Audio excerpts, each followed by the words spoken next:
ठीक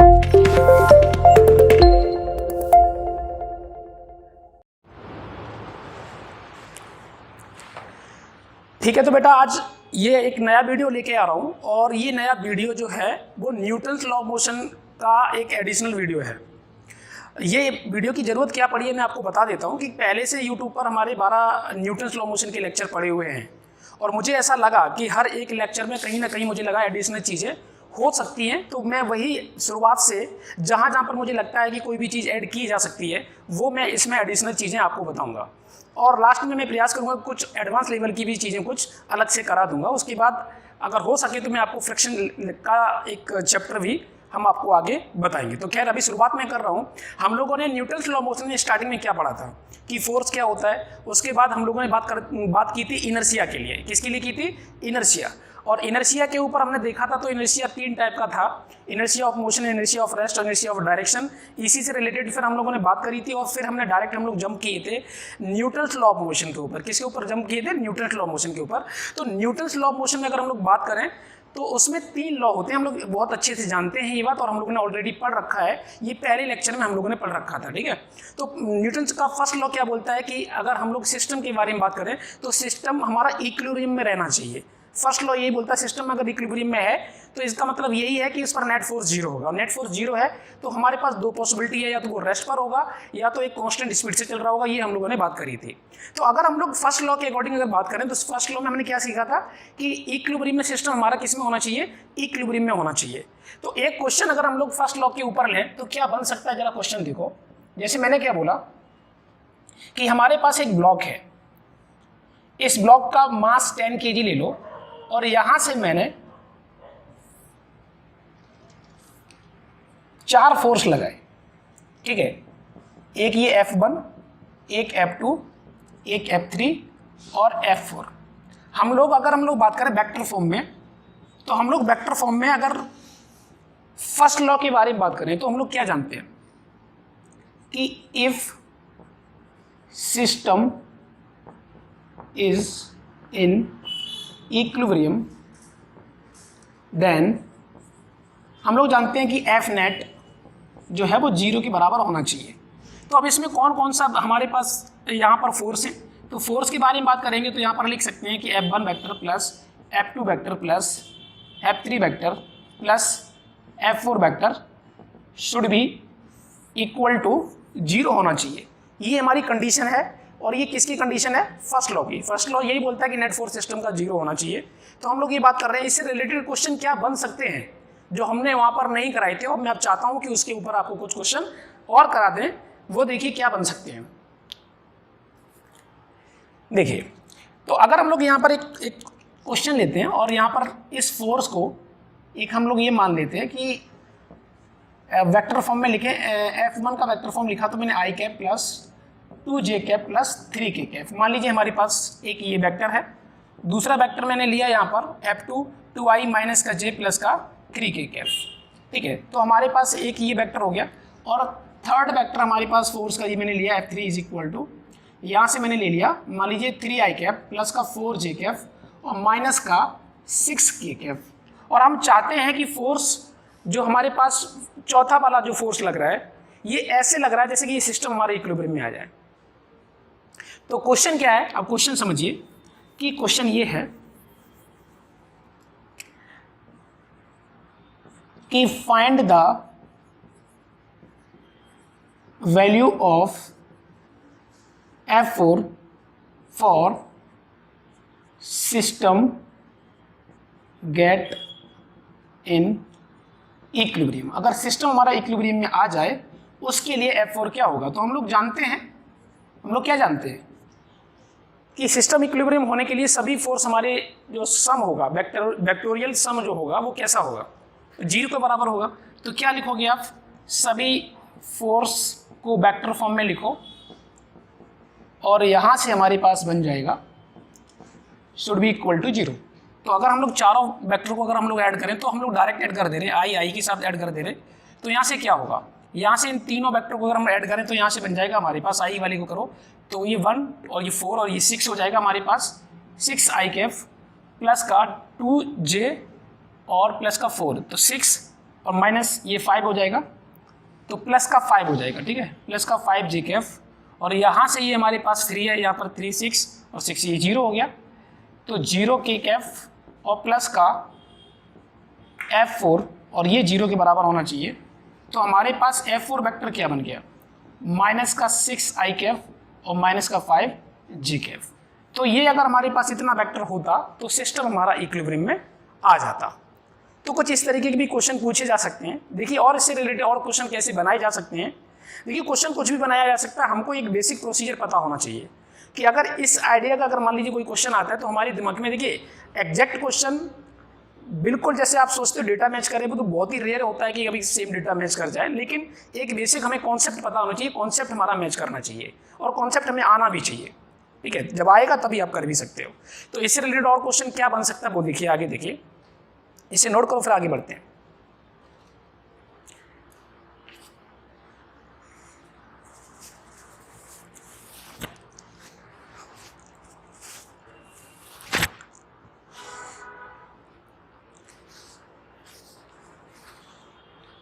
नोट कर लिया?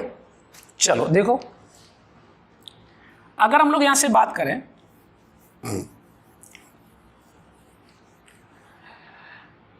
यहां से हम लोग क्या कर रहे हैं कि F4 वेक्टर हमने दे दिया और दिया मैंने A+1 आई कैफ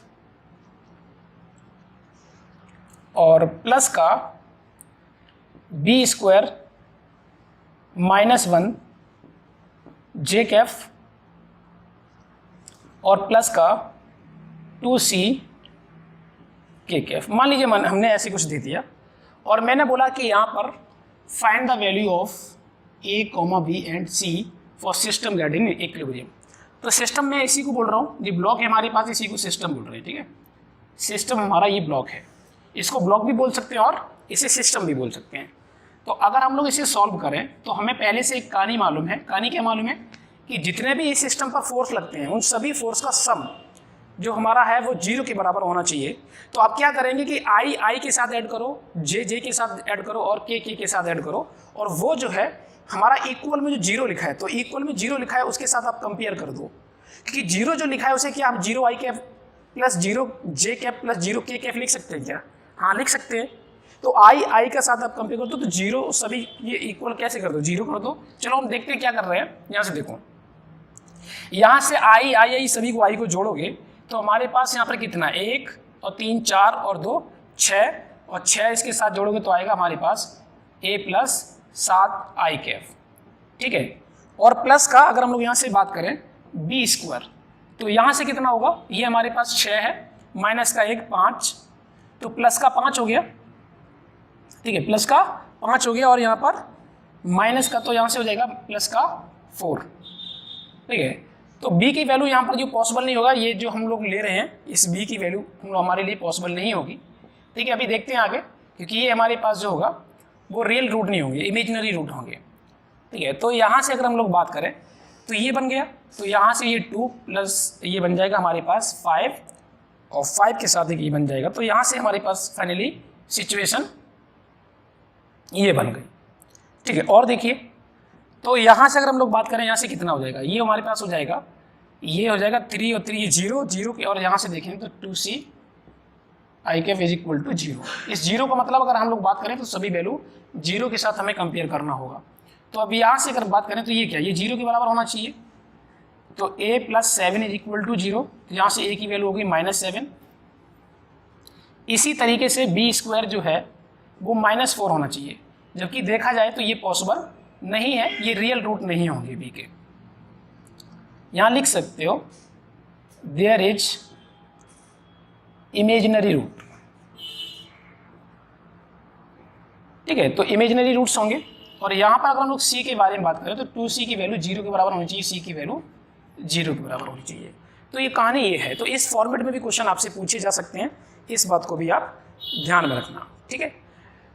तो डेटा कुछ ऐसे आ सकता है जैसे हमने अब लिया इमेजिनरी, हो सकता है कि अगर डेटा में इस तरीके से लेता ये इमेजिनरी ना बनते, रियल रूट बन जाते, वो भी हो सकता था। यहाँ पर 2c प्लस समथिंग कुछ लिखा होता तो c की वैल्यू भी कुछ ना कुछ हमारे लिए नेगेटिव पॉजिटिव वैल्यू आ जाती। तो डेटा कुछ अलग हो सकता है, बट एक फॉर्मेट आपको ध्यान रखना है, इस फॉर्मेट के क्वेश्चन पूछे जा सकते हैं। ठीक है, तो ठीक है, इसके आगे और देखते हैं इसके ऊपर कैसे क्वेश्चन बन सकते हैं। देखिए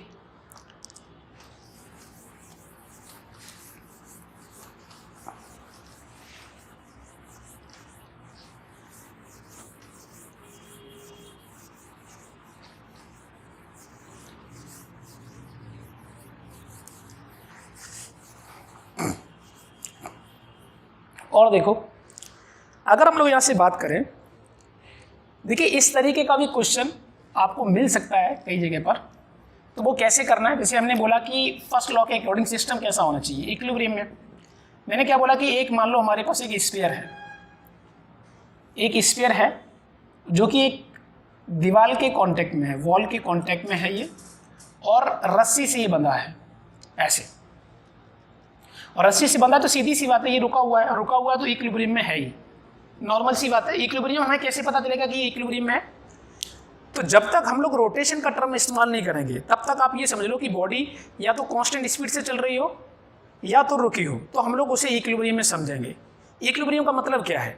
इक्विलिब्रियम का मतलब है कि बॉडी रेस्ट में होनी चाहिए या तो कांस्टेंट स्पीड से चलनी चाहिए। समझ पा रहे हो नहीं समझ पा रहे हो? तो ये है इक्विलिब्रियम। इक्विलिब्रियम का मतलब ये समझो, जब भी टर्म आपका इक्विलिब्रियम होगा तो आपके दिमाग में ये होना चाहिए कि कहीं ऐसा तो नहीं कि बॉडी रेस्ट में है, कहीं ऐसा तो नहीं कि कांस्टेंट वेलोसिटी चल रही है, ये दिमाग में होना चाहिए। ठीक है, तो यहाँ से अगर हम बात करें तो अगर ये हमारे पास ये बॉल अगर इक्विलिब्रियम में है तो फर्स्ट लॉ के अकॉर्डिंग हमें ये बताइए पहले इस पर कितना फोर्स लग रहे हैं। फोर्स देखा जाए तो हमारे पास यहाँ पे तीन, एक कॉन्टैक्ट फोर्स होगा ये N, यहाँ पर एक टेंशन T हो गया और एक डाउनवर्ड एक वेट होगा। तो अगर ये इक्विलिब्रियम में है, अगर ये इक्विलिब्रियम में है तो हम इसे क्या लिखना चाहिए? हमें लिखना चाहिए यहाँ से कि T vector plus W vector plus N vector जो कि 0 के बराबर होना चाहिए।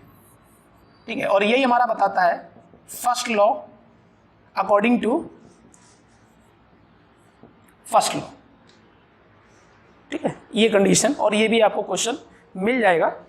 तो ये इस तरीके का हमको सोचना होता है, फर्स्ट लॉ के अकॉर्डिंग ये है। अब मान लीजिए कि यही सारे क्वेश्चन अगर हम लोग सेकेंड लॉ के अकॉर्डिंग देखें तो इन क्वेश्चनों को हम लोग कैसे सोचेंगे? अब सेकेंड लॉ हम लोग जानते हैं कि सेकेंड लॉ में एफ नेट 0 के बराबर नहीं होता है और वहाँ पर एक्सेलरेशन आता है, और जब एक्सेलरेशन आएगा तो पूरा का पूरा जो हमारी पास बॉडी है वो एक एक्सेलरेटेड बॉडी होगी। भाई फर्स्ट लॉ क्या बताता है कि सिस्टम इक्विलिब्रियम में होना चाहिए, और इक्विलिब्रियम का मतलब क्या है? या तो रेस्ट या तो कांस्टेंट वेलोसिटी। और अगर सेकेंड लॉ हमें यूज़ करना है तो इसका मतलब क्या है? पूरी की पूरी बॉडी एक्सेलरेटेड होगी, और अगर एक्सेलरेटेड होगी तो हम लोग समझ जाएंगे कि सेकेंड लॉ यूज़ कर सकते हैं। अब देखिए यहाँ पर समझिए, इस पूरे की पूरी सेटअप को हम लोग इस तरीके से यहाँ पर एक्सेलरेटेड कर दें। मान लीजिए ये पूरे के पूरा जो स्फीयर है और इसे हमने एक बॉक्स में बंद किया और इसे हमने चला दिया, ट्रांसलेशन मोशन करा दिया ए एक्सेलरेशन से। तो अगर ए एक्सेलरेशन से चलने लगा तो बताइए ये फर्स्ट लॉ इसमें वैलिड होगा क्या? तो आंसर है नहीं। इसमें कौन सा होगा? Second law. और सेकेंड लॉ के अकॉर्डिंग क्या होना चाहिए? ये सभी फोर्स को आप वेक्टर सम जो होगा, इसका मान लीजिए इसका मास हमारे पास कैपिटल M है तो इसे क्या लिखेंगे? M इंटू ए वेक्टर, और ये हमारा सेकेंड लॉ के अकॉर्डिंग ये कहानी बन जाएगी।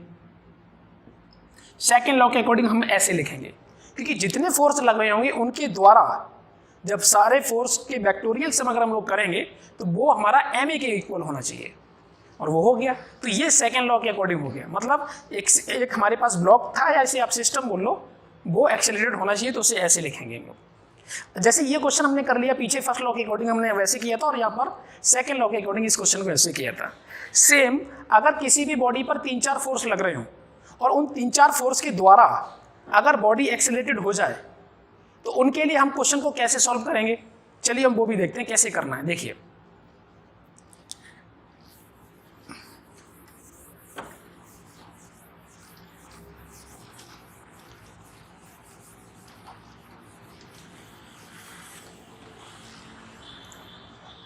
देखिए जैसे मैंने बोला कि हमारे पास एक ब्लॉक है 10 kg मास है, इस पर 3 फोर्स लग रहे हैं। मैंने ले लिया है for example I cap plus 2j cap plus 3j cap. एक फोर्स ऐसे लग रहा है F2, और ये लग रहा है मान लो हमारे पास j कैप माइनस का 2k कैप, और एक फोर्स और हमारे लिए लग रहा है F3, और ये लग रहा है हमारे पास 2i कैप और प्लस का k कैप। मान लीजिए हमारे पास इस तरीके से 3 फोर्स लग रहे हैं, और इन तीनों फोर्स की वजह से ये ब्लॉक क्या करने लगा, ये ब्लॉक एक्सेलरेटेड हो गया। अब जब एक्सेलरेटेड हो गया तो कितने एक्सेलरेशन चल रहा है हमको ये फाइंड करना है। तो आप कैसे करेंगे? अब मुझे इतना, मैंने आपको क्या बोला है कि अगर हमारे जितने भी मतलब एक सिस्टम पर जितने भी फोर्स लग रहे हैं, उन फोर्स के लगने के बाद अगर बॉडी एक्सेलरेटेड हो जाए, इसका मतलब ये फर्स्ट लॉ तो नहीं है। तो कौन सा लॉ है? ये सेकंड लॉ हो गया। अब सेकंड लॉ हो गया तो हमें मालूम है सेकंड लॉ में मैंने क्या बोला था कि जितने भी फोर्स लग रहे हैं उनकी वेक्टोरियल सम किसके बराबर होना चाहिए? ma के बराबर। तो हम लोग वही यहाँ से कर रहे हैं। देखिए यहाँ से क्या करोगे, तो अगर हम लोग यहाँ से बात करें तो हम लोग यहाँ से लिख सकते हैं F1 vector plus F2 vector plus F3 vector, और ये हमारे पास ma वेक्टर के इक्वल होना चाहिए। अब तीनों वेक्टर अगर हम लोग ऐड करें तो पहले बताइए आई का ऐड करो तो यहाँ से हो जाएगा 3i कैप, ठीक है, और जे के करो तो जे के करोगे तो कितना हो जाएगा 3j कैप, और k का करोगे तो k में यहाँ पर हो जाएगा प्लस का, और यहाँ पे तो प्लस का 2k कैप, ठीक है। तो हमारे पास ये हो गया। अब यहाँ से अगर हम लोग बात करें तो यहाँ से कितना हो जाएगा इज इक्वल टू m की वैल्यू कितनी दी है 10, और a हमारे पास वेक्टर ये दिए। तो हम लोग अगर यहाँ से देखें तो इसे क्या लिखेंगे, a वेक्टर जो आएगा वो हम लोग 1/10 3i cap plus 3j cap plus 2k cap. अगर हमें मैग्नीट्यूड में चाहिए तो क्या करेंगे, 1/10 को आप इधर लिखा रहने दो और अंडर रूट में क्या कर दो 3 का स्क्वायर प्लस 3 का स्क्वायर प्लस 2 का स्क्वायर, और ये मैग्नीट्यूड हो गया इसका, ठीक है। तो इस बात को ध्यान रखना, इस फॉर्मेट में ये क्वेश्चन पूछे जा सकते हैं। और अगर इसकी यूनिट, अगर ये केजी है, ये न्यूटन में दिया है, अगर इसकी यूनिट अगर न्यूटन में दी है तो ये हमारा बन जाएगा मीटर पर सेकेंड स्क्वायर। तो इस तरीके का क्वेश्चन आपसे पूछा जा सकता है। और देखिए किस तरीके के क्वेश्चन बन सकते हैं, जैसे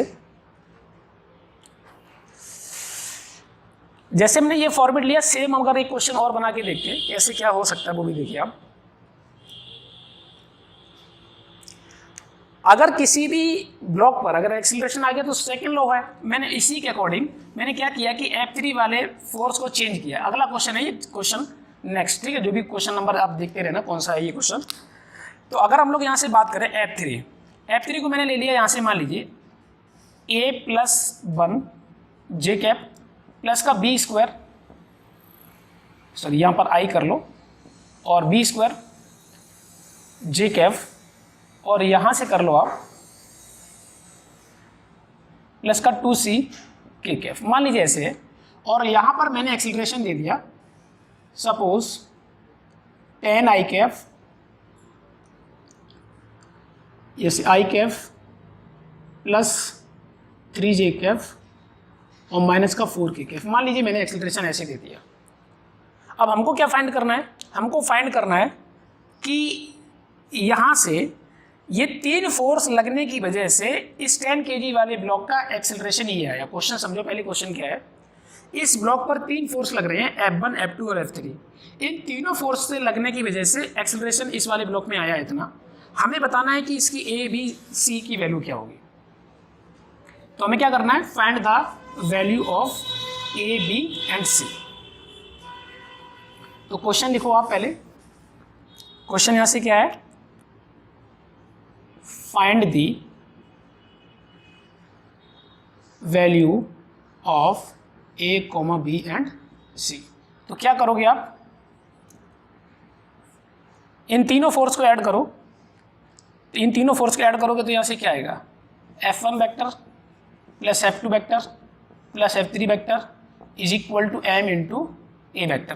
तो यहाँ पर ऐड करोगे तो यहाँ से क्या आएगा, I और I के साथ अगर ऐड करोगे तो हमारे पास आएगा A प्लस 2i कैफ, और यहाँ से J के लिए करोगे तो यहाँ से आ जाएगा 3 और J बन जाएगा यहाँ पर बी स्क्वायर प्लस 3 जे कैफ, और यहाँ से अगर हम लोग लिखें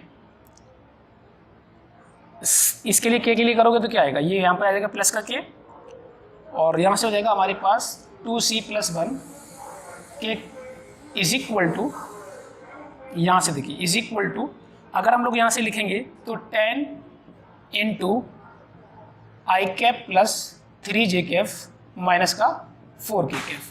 तो इस फॉर्मेट से देखें तो हमारे पास क्या हो जाएगा, यहाँ से वैल्यू देखिए, इसका कंपैरिजन इसके साथ करना है मुझे, ठीक है। तो यहाँ से क्या लिखोगे, आप यहाँ से लिखोगे a plus 2 is equal to 10, तो हमारे पास हो जाएगा a is equal to 8, a की वैल्यू आई 8। यहाँ से अगर हम लोग बात करें बी स्क्वायर प्लस 3, और ये किसके बराबर होना चाहिए, 30 के इक्वल, 30 के इक्वल होना चाहिए। तो इसका मतलब क्या है, ये 27 के बराबर आ गया। और यहाँ से b की वैल्यू देखोगे तो प्लस माइनस रूट में 27 हमारे पास ये आ जाएगा, ठीक है। सेम अगर हम लोग बात करें तो यहाँ से कितना हो जाएगा, 2c plus 1 is equal to minus का 40, और माइनस का 40 मतलब इधर जाओगे तो माइनस का 41, c की वैल्यू हो गई माइनस का 41/2। तो हमारे लिए ये आंसर होंगे। तो ध्यान रखना, इस तरीके के क्वेश्चन हम सेकेंड लॉ से भी कर सकते हैं, ठीक है। तो इसे नोट करिए, फिर हम लोग आगे बढ़ते हैं और इसके आगे क्या क्या और हो सकता है वो हम आपको बताते हैं फटाफट।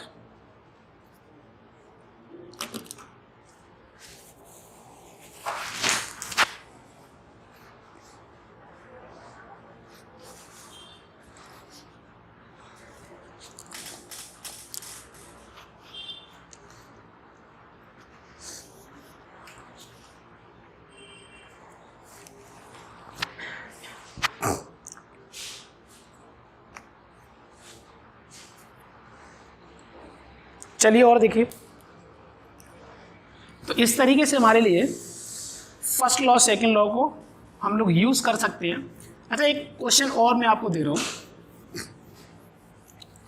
और वो भी देखिए इक्विलिब्रियम पर कैसे क्वेश्चन बन सकता है। जैसे कि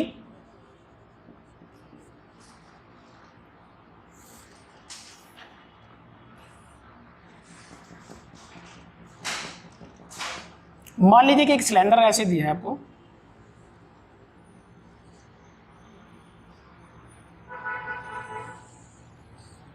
एक सिलेंडर ऐसे दिया, ठीक है। एक ये सिलेंडर है और इसका मास 20 kg है, ठीक है। यहां से एक रस्सी बंधी हुई है और ये इस तरीके से यहाँ पर लटका हुआ है। सिस्टम अभी भी हमारा कैसा है, इक्विलिब्रियम में है। एक सिलेंडर को मैंने एक रस्सी से बांध रखा है और ये इस तरीके से लटका हुआ है, बिल्कुल कॉर्नर पर, इसके एज पर इस तरीके से लटका है। हमें ये बताइए कि इसमें पहली बात तो ये कितने फोर्स होंगे। तो फोर्स तो हमारे लिए 3 होंगे। कौन कौन से, याद करो, पीछे वाले केस में भी क्या था, ये वाला क्वेश्चन कुछ मिलता जुलता ऐसे है, जैसे आपको ये वाला कराया था। तो इसमें भी 3 फोर्स थे, एक वेट, एक कॉन्टैक्ट फोर्स और एक टेंशन। सेम यहाँ पर ये भी क्वेश्चन वैसा ही है। तो यहाँ पर अगर आपसे टेंशन और नॉर्मल अगर पूछा जाए तो कैसे फाइंड करोगे। तो देखो मैं आपको बताता हूँ यहाँ पे करना क्या है। ये कंडीशन दे रहा हूँ कि यहाँ पर इस सिचुएशन पर इसका एंगल यहाँ पर 30 डिग्री दिया है। हॉरिजॉन्टल से जो यहाँ का जो नॉर्मल होगा, नॉर्मल, ठीक है, जो सेंटर से जो लाइन जो जा रही है, तो नॉर्मल यहाँ पर ऐसे आएगा ये, तो वो यहाँ से 30 डिग्री पर है। तो हमको फाइंड क्या करना है, find the tension in string and normal, ये हमको निकालना है। तो हम करेंगे क्या, यहां से देखो, अगर हम लोग यहां से देखें तो हमारे पास क्या है, टेंशन ये हो गया, नॉर्मल ये हो गया, और इसका वेट जो है वो 20 g यहां होगा, ठीक है। तो देखो सिचुएशन को जरा देखो, हमारे पास ये है टेंशन, नीचे की तरफ हमारे पास है 20 g, और इस तरीके से हमारे पास है नॉर्मल, जो कि हॉरिजॉन्टल से कितना है, 30 डिग्री। आपको मालूम है सिस्टम किस में है, इक्विलिब्रियम में। इसका मतलब क्या है कि इसका एक कंपोनेंट n cos 30 वो टेंशन को बैलेंस कर रहा होगा, और इसका n sin 30 इसको बैलेंस कर रहा होगा 20 g को। तो बस आंसर आ गया। यहाँ से करना क्या है, कुछ नहीं। तो यहाँ से क्या लिखोगे, t is equal to n cos 30 और यहाँ से हमारे पास आ जाएगा n sin 30 is equal to 20g, और 20g को g की वैल्यू अगर हम लोग 10 ले लें तो हमारे पास जो है ये 200 बन जाएगा। तो यहाँ से कितना हो जाएगा, half is equal to 20g, तो n की वैल्यू जो आ गई वो 40g आ गया। तो नॉर्मल रिएक्शन की वैल्यू आ गई आपकी 40g, और यहाँ से अगर वैल्यू रखो तो ये कितना हो जाएगा, यहाँ से 40g इंटू √3/2, इसे काटोगे यहाँ से 20 हो जाएगा, और t की वैल्यू हो जाएगी 20 और √3g। तो ये टेंशन और आपका नॉर्मल आ गया। तो सेम इक्विलिब्रियम का क्वेश्चन ऐसे भी बन सकता है। देखिए बहुत वैरायटी के क्वेश्चन आ सकते हैं, आपको देख के एक अजीब सा नहीं लगना चाहिए कि यार ये पता नहीं क्या आ गया। ठीक है, तो मैं आपको वही बता रहा हूँ, क्वेश्चन के लिए बनाने के लिए या किताबों में या जो भी राइटर या जो भी आपका पेपर जो बनेगा एनटी में, कहीं से भी कोई भी क्वेश्चन अगर कहीं से भी आता है तो ऐसा नहीं होगा कि जो आपको पढ़ाया गया है उससे हटके हो। कोई भी राइटर, कोई भी कुछ भी, कहीं से भी क्वेश्चन जो बनेगा वो आपका पढ़ाया ही होगा। ठीक है, चलिए और आगे देखिए।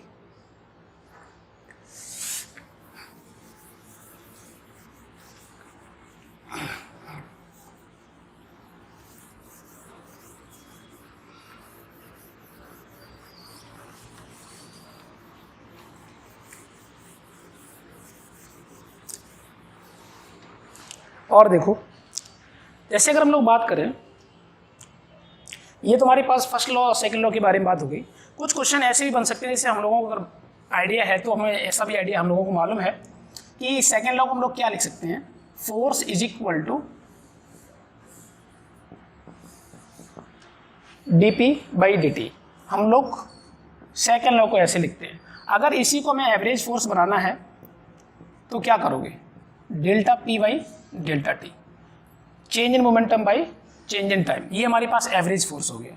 इसे क्या बोलेंगे हम लोग, एवरेज फोर्स। तो कुछ क्वेश्चन इसके भी हम लोग देख सकते हैं। जैसे मैं क्या बोल रहा हूँ जरा देखो, जैसे मैंने क्या किया, अगर हम लोग यहाँ से, ये तो ठीक है, एक साथ में एक चीज़ और देख लेते हैं, कॉलिजन की कंडीशन। कॉलिजन कितने टाइप का होता है, 3 टाइप का। कितने टाइप का होता है, 3 टाइप का। इलास्टिक कॉलिजन,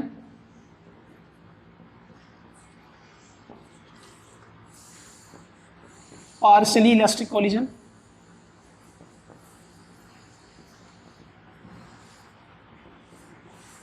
और तीसरा इन इलास्टिक कॉलिजन। ठीक है, और इन तीनों में क्या है मैं आपको बता देता हूँ। और ये चीज़ जो टॉपिक है वो आपको पढ़ने को मिलेगा सेंट्रोमास में। किसमें, सेंट्रोमास में।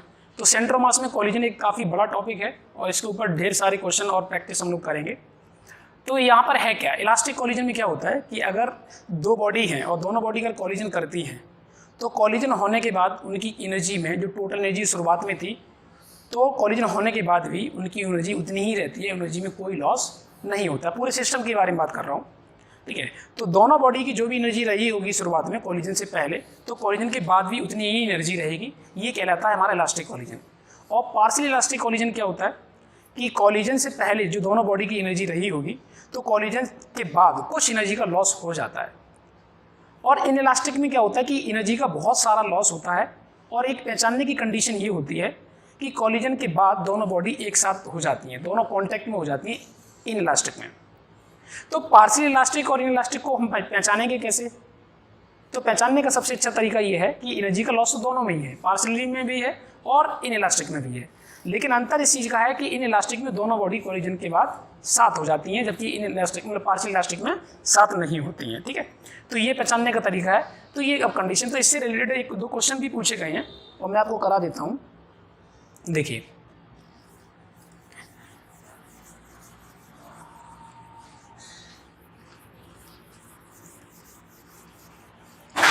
देखिए हमने क्या किया, जैसे मान लीजिए हमारे पास एक दीवार है,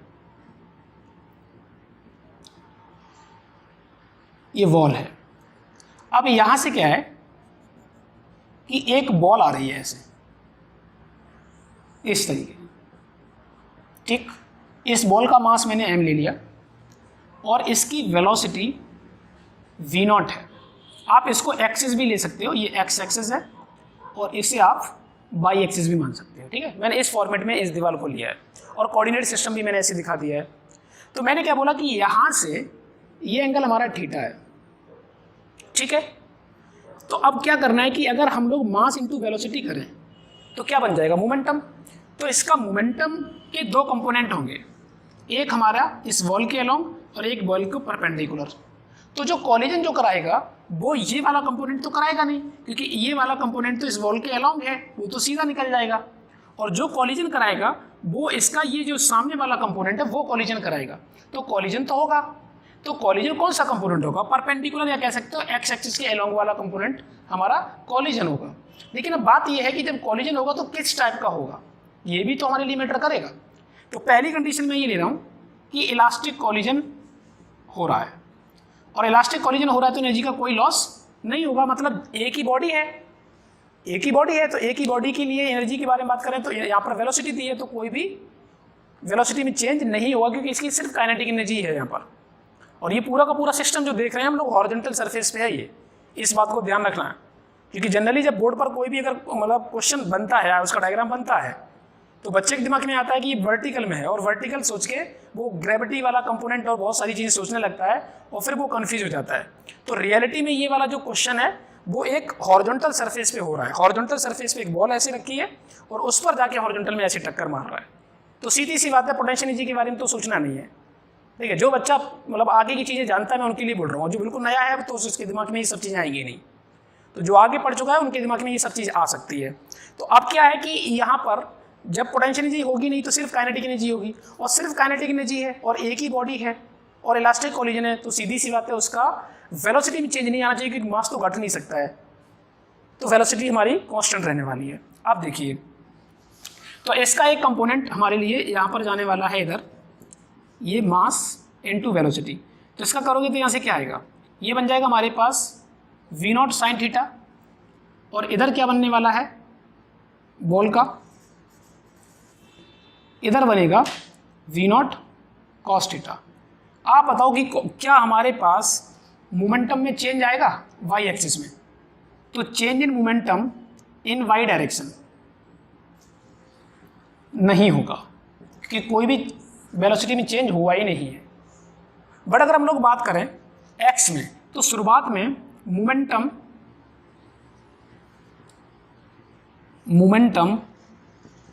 इन x डायरेक्शन, तो x डायरेक्शन में बताओ शुरुआत में कौन सा है, ये है, और यहाँ पर ये टक्कर मारेगी जाके ये बॉल, उसके बाद ये वापस आएगी, जब वापस आएगी तो भी इसकी वेलोसिटी यही रहने वाली है।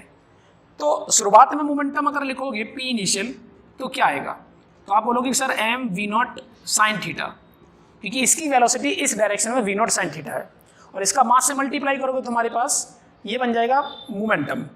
लेकिन जब कॉलिजन होगा तो हमें एक बात मालूम है कि कॉलिजन इलास्टिक है, और कॉलिजन अगर इलास्टिक है तो वेलोसिटी में कोई चेंज नहीं आएगा, सिर्फ डायरेक्शन चेंज होगी, और सिर्फ डायरेक्शन चेंज होगी तो क्या लिखोगे m into v0 sine theta. अब ये हमारे पास मोमेंटम आ रहा है चेंज, तो चेंज मोमेंटम आएगा कि नहीं आएगा, आंसर है हाँ आएगा, बिल्कुल आएगा। कैसे आएगा जरा देखो, डेल्टा अगर p निकालें इन x डायरेक्शन, अगर x डायरेक्शन में अगर मोमेंटम निकालें अगर हम लोग चेंज इन मोमेंटम, तो यहाँ से p final minus p initial होना चाहिए, ठीक है। तो यहाँ से अगर हम लोग बात करें तो क्या आएगा, यहाँ से आएगा माइनस का m v0 साइन थीटा और माइनस का m v0 साइन थीटा, तो फाइनली हमारे पास माइनस का 2m v0 साइन थीटा हमारे पास चेंज इन मोमेंटम आया। अब चेंज इन मोमेंटम चाहे x बोल लो और चाहे तुम चेंज इन मोमेंटम बोल लो, क्योंकि y में तो है ही नहीं, तो जो x का वही हमारा टोटल भी है, तो change in momentum in x direction अगर हम लोग बोलेंगे तो हमारे पास ये आया। लेकिन हमको एवरेज फोर्स अगर निकालना, मान ली मोमेंटम चेंज पूछता तो आंसर ये है, और अगर एवरेज फोर्स पूछेगा तो आपको बोलेगा कि ये कितनी देर कांटेक्ट में रहा, ठीक है, कितनी देर कांटेक्ट में रहा। तो मान लो मैंने बोला t टाइम तक ये कांटेक्ट में रहा, टक्कर मारा, कुछ ना कुछ तो सेकंड लगेंगे ही, तो उतने सेकंड में हमारे पास एवरेज फोर्स क्या लिखोगे। तो एवरेज फोर्स के लिए अब क्या करोगे, एवरेज फोर्स के लिए हमने अभी आपको फॉर्मूला बताया था delta p upon delta t। तो यहाँ से क्या बन जाएगा, यहाँ से बन जाएगा हमारे पास माइनस का 2m v0 sine theta upon का t।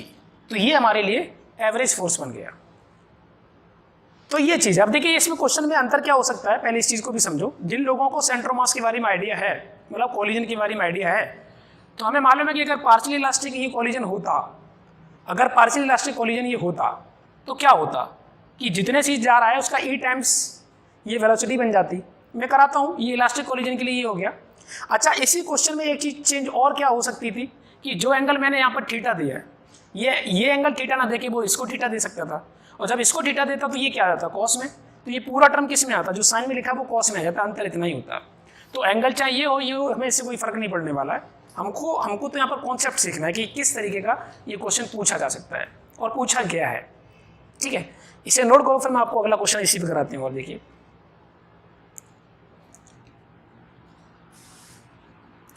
चलिए देखिए,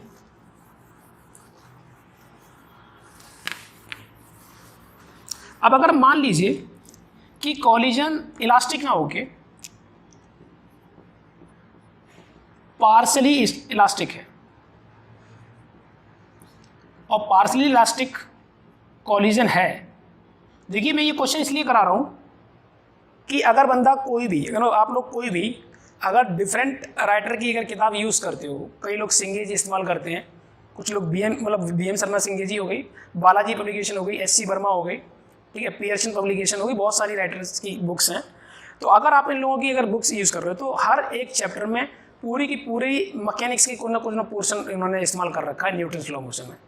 तो जब आप ये किताब यूज़ करोगे तो इस तरीके के क्वेश्चन आपके सामने आएंगे, और जब आएंगे तो आप किसी भी टीचर से, जिससे भी आप पढ़ रहे होगे, आप उनको बोलोगे कि सर आपने ये चीज़ पढ़ाई है, लेकिन वास्तविकता में ये टॉपिक यहाँ पर नहीं होना चाहिए। ठीक है, जहाँ पर जिस चैप्टर में जिनका यूज़ है वो वहीं पर होना चाहिए, तो वहीं पर चीज़ें बच्चे को ज़्यादा अच्छे से समझ में आती हैं। ठीक है, लेकिन बच्चे को कुछ ना कुछ हमेशा डाउट रहता है कि सर ये क्वेश्चन अगर यहाँ पर करना है तो कैसे करना है, तो वो हम आपको बता देते हैं कि कैसे करना है, इसीलिए हम इनका हल्का सा यूज ले रहे हैं। तो पार्शियल इलास्टिक कॉलिजन के लिए अगर हम लोग बात करें तो कोफिशिएंट ऑफ रेस्टिट्यूशन एक टर्म होता है जिसे हम लोग बोलते हैं, यहाँ पर डिनोट करते हैं ई से। तो जो वेलोसिटी हमारी टक्कर मारती है उसमें ई टाइम्स वापस हमारे पास यहाँ पर ये वैल्यू हो जाती है वेलोसिटी की।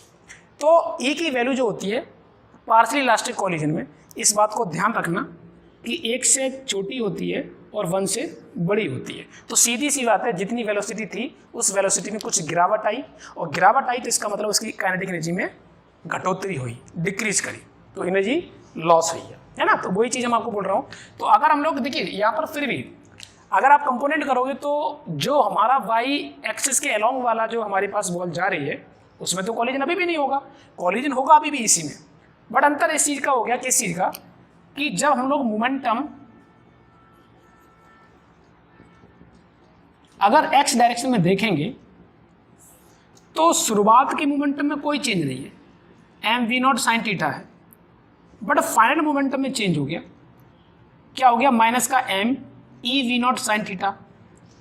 लेकिन अगर इससे हम चेंज इन मोमेंटम निकालें इन x डायरेक्शन तो क्या आएगा, तो यहां से हमारे पास बनेगा M E V not sine theta और माइनस का M we not sine theta. तो यहाँ से अगर आप कॉमन ले लो M we not sine theta तो यहाँ से हो जाएगा ई प्लस 1। तो हमारे पास चेंज इन मोमेंटम ये बन गया। तो मोमेंटम अगर हमारे पास ये बन गया, फिर से मैंने बोला टाइम ऑफ कांटेक्ट, इसके लिए भी कुछ टी दिया है या कि टी नॉट दिया है या टी डैश दिया है, मान लीजिए इसका कुछ टाइम बदल लो, टी नॉट दिया है।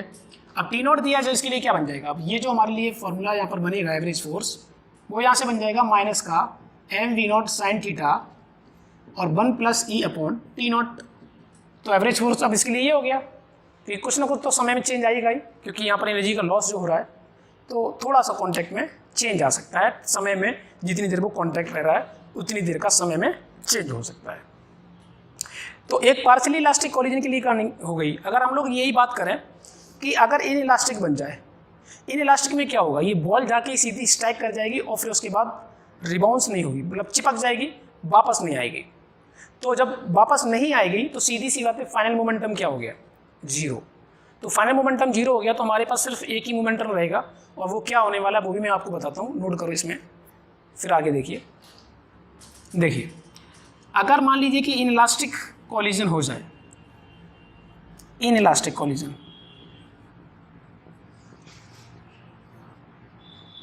इन इलास्टिक कॉलिजन में अगर हम लोग बात करें तो ई की वैल्यू 0 हो गई, ई की वैल्यू 0 हो गई तो ये वैल्यू तो खत्म हो गई, तो वापस बॉल नहीं आएगी, सिर्फ चिपक जाएगी, स्टैक कर गई तो कर गई। तो यहाँ पर क्या मोमेंटम होगा, फाइनल 0 हो जाएगा। और यहाँ पर अगर हम लोग लिखेंगे तो ये टर्म 0, और यहाँ से भी जो बनेगा वो हमारे लिए क्या बनेगा, बनेगा यहाँ से mv0 sin थीटा, ठीक है। और टाइम ऑफ कॉन्टैक्ट इसके लिए कुछ ले लो, t0 डैश ले लो, तो यहाँ से क्या बन जाएगा अब ये माइनस का mv0 sin थीटा अपॉन का t0 डैश। तो ध्यान रखना इस बात को, मैं एक क्वेश्चन के जरिए मैंने आपको चीज़ें बता दी है कि तीनों टाइप के कॉलिजन अगर कोई भी कुछ चीज़ पूछा जाए तो हमें पता होना चाहिए कि क्या क्या क्या है, और ऐसे क्वेश्चन आपको मिलेंगे किताबों में देखने के लिए। तो जब आप करोगे तो एक आइडिया आपको होना चाहिए था, इसलिए मैंने ऐसी वैरायटी आपको बता दी है, ठीक है। तो इस तरीके की कैटेगरी क्वेश्चन आप कर लोगे। आगे और देखिए, अगर आप मैं बात करें तो क्या कैसे कैसे कर सकते हैं चीज़ें, और देखो देखिए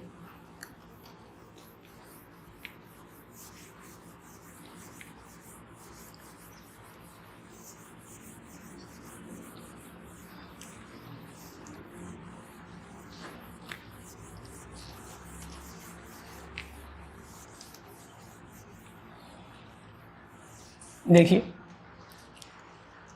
अगर हम लोग बात करें, जैसे हम लोगों ने इस तरीके के भी क्वेश्चन किए थे जब शुरुआत में, जब शायद लेक्चर नंबर जहाँ तक है 3rd या 4th होगा, कि एक ब्लॉक है और एक ब्लॉक पर एक फोर्स लगाया, तो बताइए उसमें क्या एक्सेलरेशन होगा, क्या नॉर्मल होगा। इस तरीके की बातें हम लोगों ने कर रखी हैं। बट मुझे लगता है कि उसमें कुछ चीज़ें और हम लोग देख सकते थे, बट उस टाइम पर शायद मेरे दिमाग में नहीं आया था। अब मैं आपको बता देता हूँ किस तरीके की चीज़ें हम लोग कर सकते हैं। देखिए यहाँ पर, जैसे कि मान लीजिए हमारे पास एक ब्लॉक है 10 kg का, और इस पर एक फोर्स लगाया गया 20 न्यूटन का, ठीक है। हमें क्या बताना है, हमें करना है find the velocity and displacement of block at t is equal to 10 second. 10 second में मुझे इसकी वेलोसिटी बतानी है और डिस्प्लेसमेंट बतानी है। अच्छा, यहाँ पर अगर आपसे मैं वेलोसिटी और डिस्प्लेसमेंट की जगह पर अगर मैं स्पीड और डिस्टेंस भी बोलता तो भी इस क्वेश्चन में कोई चेंज नहीं होता। उसका रीज़न ये है कि ये बॉडी जो है ये आपकी स्ट्रेट पाथ पर चलेगी, और जब बॉडी स्ट्रेट पाथ पर चलती है मतलब 1D है, और इसका एक्सेलरेशन हमको सीधा सीधा दिख रहा है कि यहाँ पर एक्सेलरेशन कांस्टेंट है। तो एक्सेलरेशन कांस्टेंट और स्ट्रेट पाथ पर चलने वाली बॉडी के लिए हम लोग इक्वेशन ऑफ मोशन यूज़ कर सकते हैं, और इक्वेशन ऑफ मोशन से अगर हम लोग ये यूज़ करेंगे तो हमारे लिए जो हमारे पास जो s और v है, तो डिस्टेंस और डिस्प्लेसमेंट में कोई चेंज नहीं आएगा। अगर सीधी बॉडी अगर जा रही है तो डिस्टेंस और डिस्प्लेसमेंट में कोई चेंज नहीं आएगा, और जब डिस्टेंस और डिस्प्लेसमेंट एक हो गया तो ये भी बात भी है कि स्पीड और वेलोसिटी भी एक ही होगा, है ना। तो अगर हम लोग यहाँ से सॉल्व करें तो कैसे करेंगे, तो सबसे पहली बात है हमें मालूम है F is equal to ma, इस पर एक ही फोर्स है अप्लाइड फोर्स जो कि ma के बराबर होना चाहिए।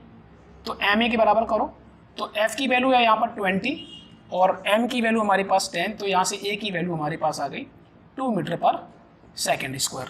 तो ये एक्सेलरेशन हमारे लिए आ गया। अब एक्सेलरेशन से हम लोग क्या करेंगे, अगर फर्स्ट इक्वेशन यूज़ करें तो यहाँ से क्या आएगा, v is equal to u की वैल्यू स्टार्टिंग में। अब इसके लिए भी कई केसेस बन सकते हैं, मैं शुरुआत में 0 ले रहा हूँ और शुरुआत में 0 ना लेता तो यहाँ पर कुछ आ जाता, बट यहाँ पर 0 दिया है तो a की वैल्यू 2 × 10, यहाँ से हमारे पास जो v की वैल्यू है वो 20 मीटर पर सेकेंड आ गया। और यहाँ से अगर हम लोग बात करें तो सेकंड इक्वेशन अगर इस्तेमाल करते हैं तो s बराबर ut plus half at square से अगर हम लोग यहाँ से देखें तो हमारे पास ये 0 है initial velocity, half into 2 into 10 का स्क्वायर, ये इससे कट गया तो s की वैल्यू हमारे पास 100 मीटर आ गई, ठीक है। तो इस तरीके के क्वेश्चन भी आपसे पूछे जा सकते थे, और ये क्वेश्चन भी जैसे बहुत जहाँ तक मुझे लगता है कि जेईई मेन और नीट में ऐसी चीज़ें पूछी जा सकती हैं जो सिंपल फॉर्मूले के क्वेश्चन भी आते हैं उसमें, ठीक है।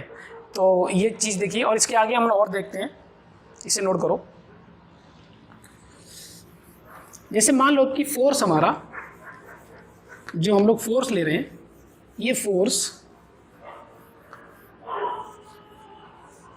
कुछ वेरिएबल फॉर्मेट में भी लिखा हो सकता है। जैसे कि मैंने क्या बोला, जैसे मैंने बोला कि एक पोजीशन वेक्टर दिया है इसका t² प्लस 2t प्लस 1 और हमको फोर्स निकालना है। Find force and average force at t is equal to 2 second while block has started at t is equal to 1 second. Block 1 second पर स्टार्ट किया था और 2 सेकेंड पर हमें पूछना है। तो अगर हम लोग फोर्स के बारे में बात कर रहे हैं, इसका मतलब है कि इंस्टेंटेनियस फोर्स के बारे में बात हो रही है। जब नॉर्मल अगर फोर्स के बारे में बात करते हैं तो इसे इंस्टेंटेनियस ही मानते हैं। कोई भी टर्म, जैसे वेलोसिटी बोला गया तो इसका मतलब इंस्टेंटेनियस वेलोसिटी, एक्सेलरेशन पूछा गया तो इसका मतलब इंस्टेंटेनियस एक्सेलरेशन, ठीक है। तो लेकिन एवरेज जो होगा वो हमेशा एवरेज साथ में लिख के आता है जब भी किसी चीज़ का एवरेज निकालना है। तो अब यहाँ से देखिए, तो अगर हम लोग फोर्स के बारे में बात करें तो फोर्स के कैसे लिखोगे, तो हम इसकी वेलोसिटी निकालें पहले। अगर वेलोसिटी निकालेंगे तो क्या आएगा, पहले हमारे पास ये दिया है x equal to t² plus 2t plus 1, तो यहाँ से बनेगा dx/dt और ये बन जाएगा हमारे पास 2t प्लस का 2 और ये वेलोसिटी हो गया 2t प्लस 2। अगर एक्सेलरेशन निकालना है, एक बार और डिफरेंशिएशन कर दो, ठीक है, तो हमारे पास आ गया 2 मीटर पर सेकेंड स्क्वायर। अब इसका अगर हम लोग मास से मल्टीप्लाई कर दें तो क्या फोर्स बन जाएगा, हाँ फोर्स बन जाएगा। F इज इक्वल टू बन जाएगा यहाँ से 10 × 2। तो हमारे पास जो फोर्स इंस्टेंटेनियस फोर्स आ गया वो 20 न्यूटन है। तो कहीं ऐसा तो नहीं कि एवरेज भी यही आ रहा हो, तो वो चेक करते हैं। हमारे पास क्या है कि हमने V तो निकाल रखा है, तो V2 निकालेंगे तो क्या लिखोगे 2 × 2 प्लस का 2, क्योंकि V2 का मतलब है t की वैल्यू 2 सेकेंड रखना, तो यहाँ से वैल्यू कितनी हो गई 6 मीटर पर सेकेंड। इसी तरीके से अगर हमें V1 निकालना है, इसका मतलब t की वैल्यू 1 रखनी है, तो यहाँ से कितना आ जाएगा हमारे पास 2 × 1 प्लस का 2, तो यहाँ से क्या 4 आ जाएगा 4 मीटर पर सेकेंड। इससे अगर हम लोग एवरेज फोर्स निकालें तो इसका मतलब ये है कि mass into delta V upon का डेल्टा t। और ये ऐसे क्यों कर रहा हूँ, क्योंकि हमें मालूम है P final minus P initial करना है, तो P मतलब मोमेंटम में मास तो दोनों का कॉमन ही हो जाना है, इसलिए हम लोग इसे ऐसे लिख सकते हैं। तो यहाँ से क्या आ गया m, यहाँ से ये आ गया और यहाँ से हो जाएगा हमारे पास 6 - 4 अपॉन 2 - का 1। तो क्या यहाँ से भी 20 आ रहा है, तो आंसर आ गया हाँ 20 न्यूटन हमारा एवरेज फोर्स भी होगा। तो इस तरीके की भी चीज़ें तुमसे पूछी जा सकती हैं, इसे नोट करिए, फिर हम आगे और देखते हैं।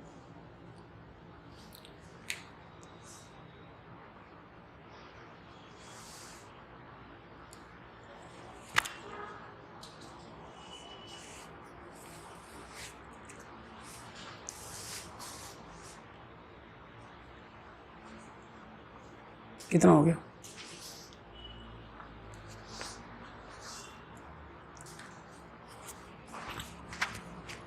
कर लिया, देखिए और देखो।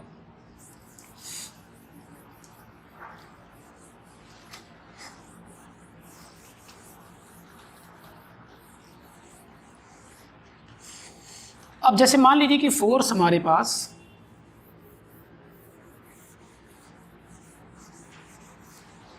जैसे मैंने यहाँ पर क्या किया कि जो हमारे पास x दिया था वो डायरेक्ट मैंने एल्जेब्रिक फंक्शन ले लिया था टाइम का, ठीक है।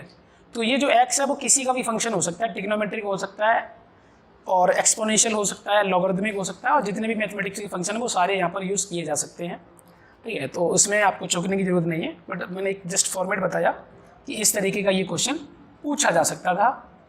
अब अगर हम लोग एक और ले लें, जैसे मान लीजिए हमारे पास F is equal to 2t लिखा है और हम अभी यहाँ पर वेलोसिटी भी फाइंड करना चाहते हैं और हम यहाँ से डिस्प्लेसमेंट भी फाइंड करना चाहते हैं। तो क्वेश्चन क्या है, find velocity and displacement of block as a function of time. Time के फंक्शन में हमको ये फाइंड करना है, ठीक है। तो क्या करेंगे भैया, हमें ये मालूम है ये फोर्स है और ये कि ma के बराबर होना चाहिए, ठीक है, यही हमें मालूम है।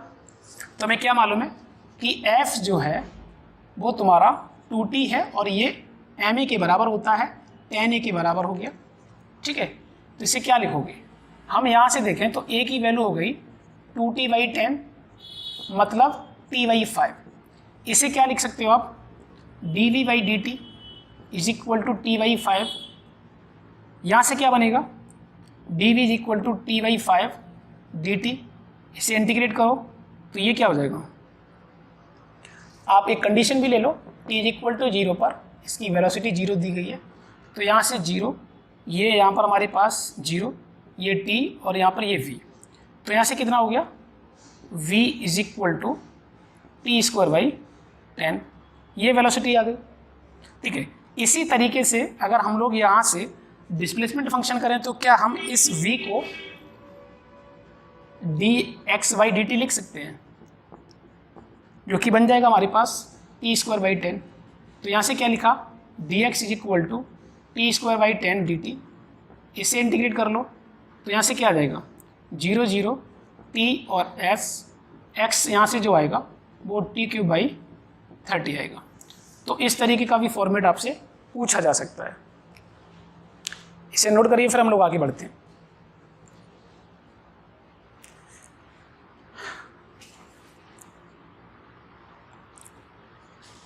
देखिए आगे देखो, मान लीजिए कि यहाँ पर मैं ऐसी कुछ कंडीशन दे रहा हूँ कि t इज इक्वल टू 0 पर इसकी एक वेलोसिटी v0 है, बट इसके अपोजिट डायरेक्शन में एक फोर्स लगाया f is equal to t. ध्यान से सुनना कि यहाँ पर मैंने t इज इक्वल टू 0 पर इस ब्लॉक का जो मास दिया है वो 10 दिया है, इस ब्लॉक का मास कितना दिया है, 10 दिया है, और यहाँ पर इसकी वेलोसिटी है v0। आप चाहो तो जब इसके फॉर्मेट में लिख रहे हो तो इसे m ले लो आप, ठीक है, v0 और t करो तो इसे आप m ले लो। तो ये ब्लॉक है जिसका मास m है और इसकी वेलोसिटी v0 है t इक्वल टू 0 पर। उसी टाइम पर एक फोर्स लगाया गया जो कि जिसका फंक्शन t के फॉर्मेट में और क्या है, f is equal to t. तो क्या होगा, समय बढ़ता जाएगा, वैसे ये फोर्स बढ़ता जाएगा, और फोर्स बढ़ता जाएगा तो ये वेलोसिटी घटेगी बढ़ेगी, घटेगी, घटेगी तो रिटार्डेशन होगा, और रिटार्डेशन होते होते तो एक टाइम ऐसा आएगा जहाँ पर ये रुक जाएगी, और रुकने के बाद ये नहीं कि फोर्स लगना बंद हो गया, फोर्स फिर भी लगेगा। ठीक है, तो क्या करेगा, जो रुक गई है वापस लेके आएगा, वापस लेके आएगा तो सेम पोजीशन पर पहुंच जाएगा और आगे भी निकल जाएगा। तो हम इस पे 2 क्वेश्चन पूछ रहे हैं। पहला क्वेश्चन ये है कि पहली बार ये रेस्ट में कब आएगा।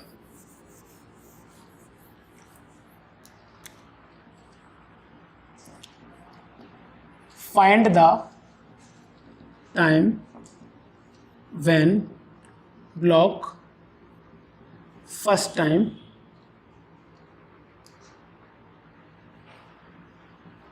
In rest. पहली बार रेस्ट में कब आएगा वो कंडीशन हमको निकालनी है। ठीक है, तो देखिए कैसे करना है, पहले हम ये कर रहे हैं और फिर हमको निकालना है कि वो समय जिसमें ये अपना सेम पोजीशन पर दोबारा पहुंच जाए। तो हमने क्या किया, इस सिचुएशन के लिए अगर हम लोग फाइंड करें पहली बार रेस्ट में आने का मतलब क्या है, इसकी वेलोसिटी फाइनल 0 होनी है। तो हमारे पास ये दिया है, वो क्या दिया है, f is equal to t. ठीक, और इस f को क्या लिख सकते हैं हम लोग, माइनस का m is equal to t. क्यों, मैंने माइनस क्यों लिखा, क्योंकि रिटार्डेशन है। तो मैंने क्या लिखा यहाँ से हो जाएगा हमारे पास a is equal to minus a t/m हो गया। इसे क्या लिख सकते हो, dv/dt is equal to t/m। यहाँ से क्या हो जाएगा, dv is equal to t/m dt। इसे इंटीग्रेट करो, इंटीग्रेट करोगे तो यहाँ से क्या आ जाएगा, ये v आ जाएगा, क्योंकि 0 पर इसकी वेलोसिटी कुछ v0 थी, अभी लिमिट में नहीं रखा, अभी सिर्फ नॉर्मल इंटीग्रेशन करो।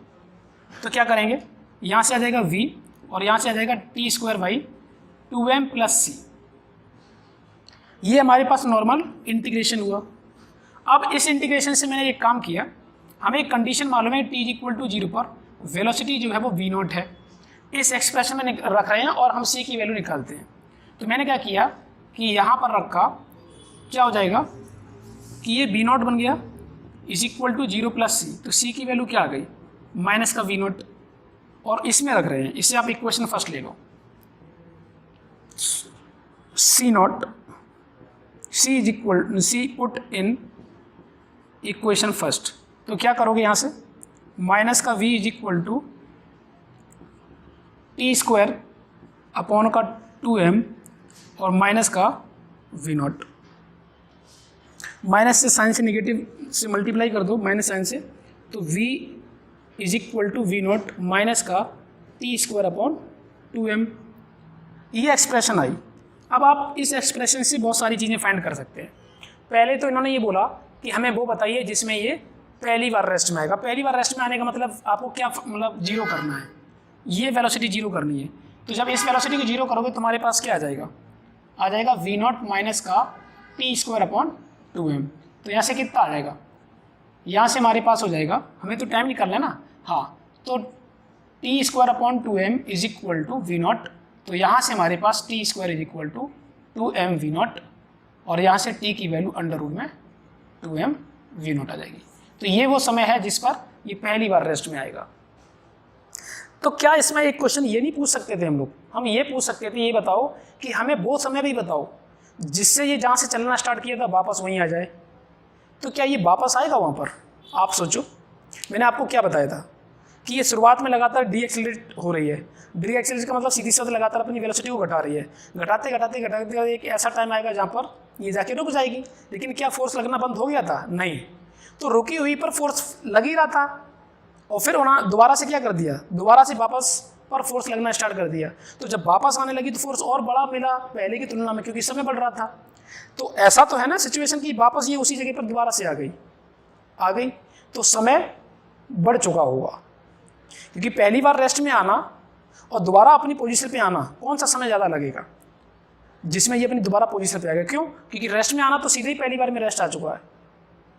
तो हमको दोबारा क्या निकालना है कि हमें वो समय निकालना है जिसमें ये मतलब सेम पोजीशन पर दोबारा आ जाए। तो ये क्वेश्चन नोट करो, उसके बाद फिर मैं आपको अगला क्वेश्चन इसी में कराते हैं कि क्या करना है। देखिए, नोट करिए फटाफट। देखो, हमें क्या निकालना है, find the time when block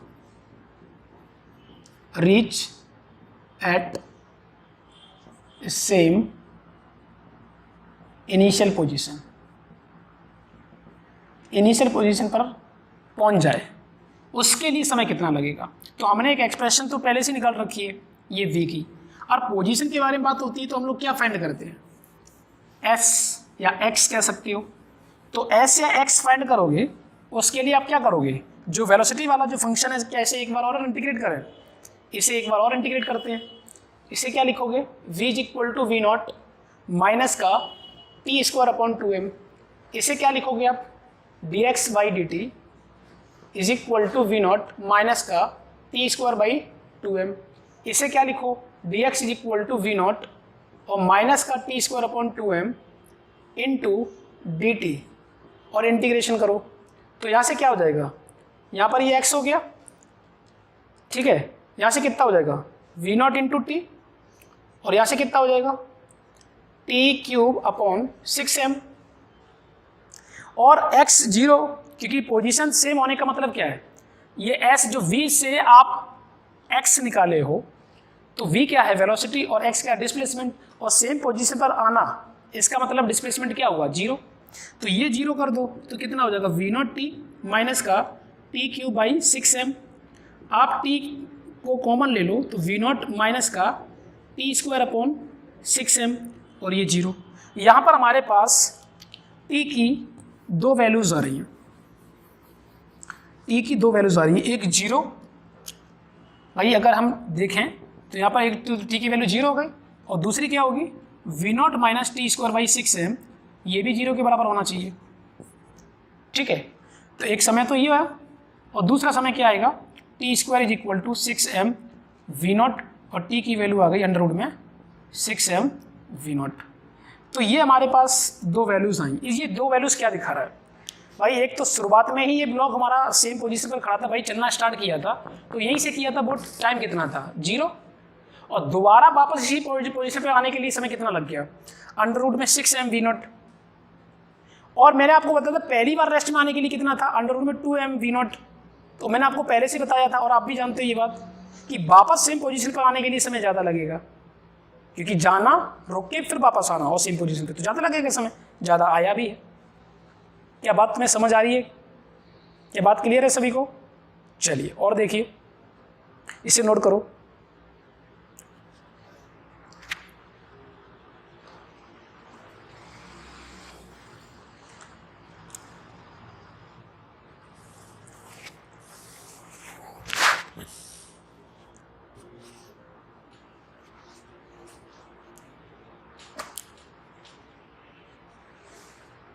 अब जैसे मान लीजिए जो फंक्शन मैंने आपको दिया है, अलजेब्रिक फंक्शन दिया है, इस अलजेब्रिक फंक्शन को मैं एक्सपोनेंशियल भी दे सकता था, लॉग भी दे सकता था, ट्रिग्नोमेट्रिक भी दे सकता था, और बाकी जो भी फंक्शन है वो सभी फंक्शन पे ये क्वेश्चन हो सकता है, ठीक है। तो एक ये बात हो गई। अगर मान लीजिए कि यही अगर x में होता तो हम लोग क्या करते, तो x में अगर होता तो क्या करते, तो x के लिए क्या निकालोगे, x के लिए निकालोगे कि पहली बार रेस्ट में आने के लिए कितना चलेगा ये। भाई अगर हम इस फंक्शन को x दे दें, f = x है, तो आप इसमें क्या निकालोगे, समय निकालोगे या दूरी निकालोगे? अब दूरी निकालोगे, ठीक है। ये होमवर्क है। क्वेश्चन क्या है, find the distance when it will stop. जब ये रुकेगा उस टाइम पर कितनी दूरी होगी, तो डिस्टेंस और डिस्प्लेसमेंट एक ही होगा, ठीक है। तो ये क्वेश्चन नोट कर लो, ठीक है। तो ये हमारे पास एक वेरिएबल फोर्स के टर्म में भी हम क्वेश्चन को देख सकते थे, और इस तरीके के क्वेश्चन भी आपसे पूछे जा सकते हैं, और इनफैक्ट पूछे भी गए हैं। तो इनको ध्यान रखना, इससे बहुत तरीके के हम क्वेश्चन बना सकते हैं। जैसे ये हमने यहाँ पर x लिया है, इस x की जगह पर हम लोग क्या ले सकते हैं, x² x³ एक्सपोनेंशियल e⁻x, है ना, प्लस x², ठीक है। और कुछ भी फंक्शन, जितने मैथमेटिक्स के फंक्शन है वो आप ला के ये क्वेश्चन यूज़ कर सकते हो, ठीक है। वेक्टर फॉर्म में लिख सकते हो आप, ये i कैफ लिख दिया, ठीक है। इस जैसे हमारा ये जो चल रहा है वो किस में, वेक्टर फॉर्म में लिख सकते हो इसे, ठीक है। तो और वेक्टर फॉर्म में इसे आप x भी दिखा सकते हो, इसे j भी दिखा सकते हो, है ना, इसे k भी दिखा सकते हो, है ना, किसी भी डायरेक्शन में दिखा सकते हो, ये सारी बातें। तो एक ये बात हो गई।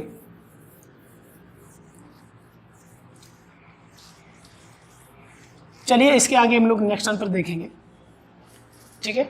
इसके आगे नेक्स्ट टर्म पर देखते हैं, और इसके आगे और भी वीडियोस हम लेके आएंगे, तो जो भी होगा इसके आगे हम और भी बता देंगे चीज़ें, ठीक है। चलो ठीक।